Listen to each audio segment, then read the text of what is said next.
Well, I was then an established director because I had done the work at Chevron Theater and so forth, and I'd done a year, a whole season there, and I was very friendly with Mickey. I kind of grew up with him at MGM. He used to climb in through the production office window, when I was writing the planning orders. The windows were this high, and he'd use our phone and so forth. And I was friendly with Mickey. I remember in 1938 we led a conga at the Ambassador Hotel. Mickey and I, the Dewey conga.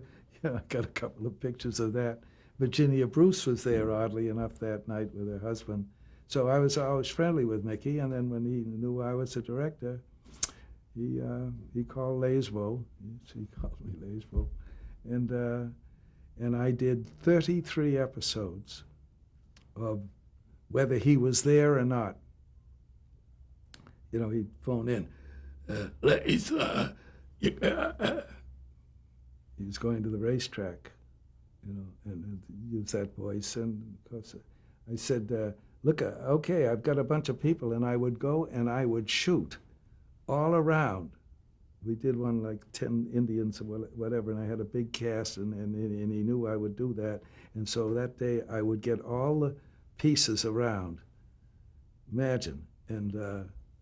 And then when he'd come in, I'd just get his close up and get, because I, in a master, and then move on to the next thing, because I had all, and get his close ups and get one master shot with him.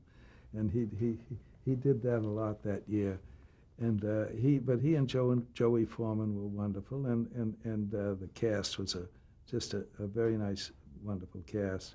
And we did 33 episodes, and that's, and I also did my first movie with him, which is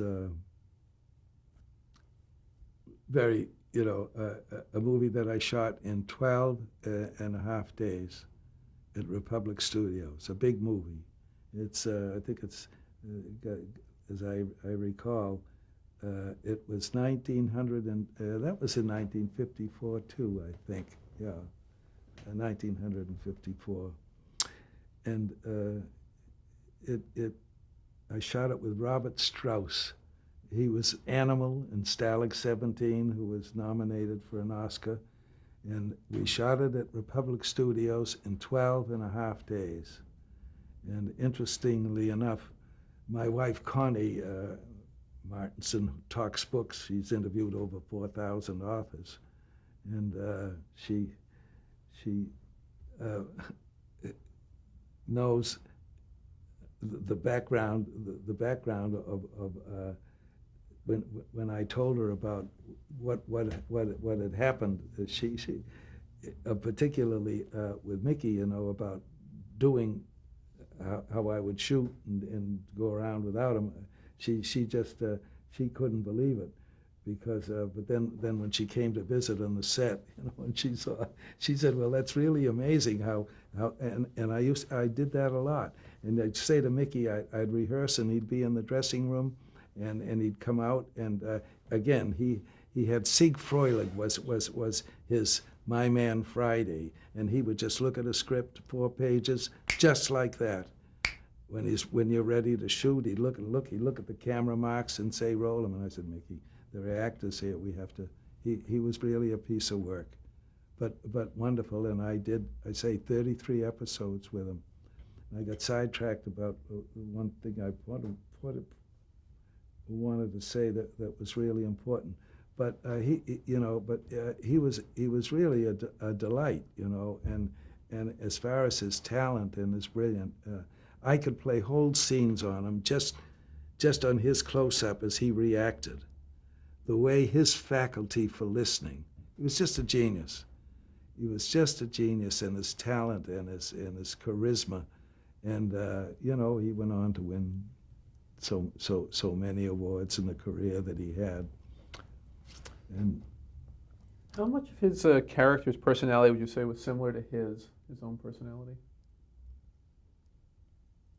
I'd almost say about what you see is what you got. That was Mickey, I'll never forget when Elaine Devery, to whom he was married, and she had, this is really one of the first pieces of work. She was the leading lady, his wife, Elaine Devery, and they moved into a lovely house there in the valley, and it was the pool. Apparently, the heater had been on for weeks, and they moved in, and I'll never forget.